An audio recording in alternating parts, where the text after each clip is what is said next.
चुनाव नतीजों के तुरंत बाद मौद्रिक नीति समिति की 3 दिनों की बैठक आज से मुंबई में शुरू हो गई है। 7 जून को आरबीआई गवर्नर मौद्रिक नीति समिति की बैठक में फैसलों का ऐलान करेंगे। जानकारों को उम्मीद है कि एमपीसी दर में कटौती से वो परहेज कर सकते हैं, क्योंकि आर्थिक वृद्धि दर लगातार जोर पकड़ रही है। अगर 7 जून को रेपो रेट में कोई बदलाव नहीं किया गया तो ये यथास्थिति बनाए रखने का 8वां मौका होगा। गौरतलब है कि फिलहाल रेपो रेट फरवरी 2023 से 6.5% पर कायम है और आरबीआई ने अपनी बोर्ड बैठक में सरकार को साल 2023-24 के लिए 2,10,000 करोड़ का लाभांश जारी करने का फैसला लिया था। मुंबई से श्यामा मिश्रा हमारे साथ इस खबर पर जुड़ रहे हैं। मुंबई, बहुत धन्यवाद श्यामा। तो सभी की निगाहें अब एक बार फिर से आरबीआई पर, जो कि महंगाई को तो रोकने की कोशिश करता ही है, साथ ही साथ ग्रोथ को सपोर्ट करना भी एक बड़ा मैंडेट है। बजट से पहले नई सरकार बनने के बाद आरबीआई की मौद्रिक नीति कितनी इंपॉर्टेंट है? देखिए, बहुत महत्वपूर्ण है, क्योंकि जिस तरीके से एमपीसी 3 दिन की बैठक करती है और 7 तारीख को अनाउंसमेंट करेंगे शक्तिकांत दास गवर्नर, दिशा निर्देश बताएगा कि किस तरीके से आगे आने वाले समय में भारत की इकोनॉमिक रणनीति होनी चाहिए। क्योंकि हम बात कर रहे हैं, आप अपने न्यूज़ में भी आप बता चुके हैं कि एक्सपेक्टेशंस की अगर बात करें तो लार्जली ये स्टेटस को मेंटेन करने की बात है यहाँ पर।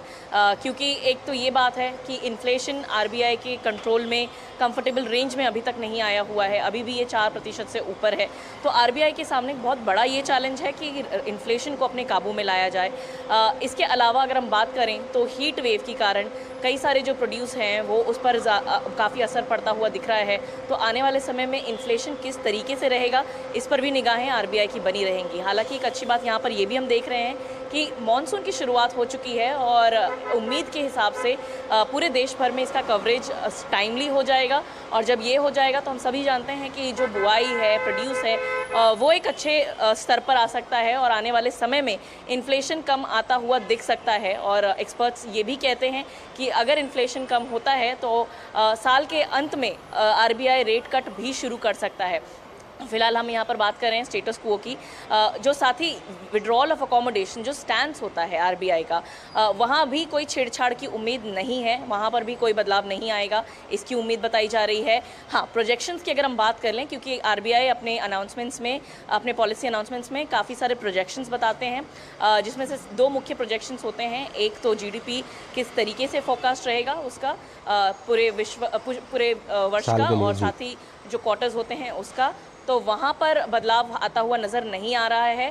क्योंकि हम पहले ही देख चुके हैं, वहाँ पर बदलाव आता हुआ दिख रहा है, क्योंकि एक्सपेक्टेशन से अच्छी यहाँ पर जीडीपी नंबर्स हमने देखे, 8% से ऊपर नंबर आए हुए हैं। बदलाव यहाँ पर प्रोजेक्शन में आ रहा है वहाँ पर जहाँ पर इन्फ्लेशन की प्रोजेक्शंस की बात कर रहे हैं, तो यहाँ पर थोड़ा बहुत बदलाव एक्सपेक्ट किया जा रहा है। तो यही मोटा मोटी एक एक्सपेक्टेशंस से अगर हम माने तो आरबीआई की जो पॉलिसी होगी वो 7 तारीख को यही सारी चीज़ें सुनने के लिए मिलेगा, क्योंकि ये बहुत ज़्यादा इम्पॉर्टेंट है। बजट के जस्ट पहले है और वित्तीय वर्ष के दूसरा ये बाई मंथली पॉलिसी है। बिल्कुल सही कहा आपने। बहुत बहुत धन्यवाद श्यामा। और आरबीआई की भी निगाह रहेगी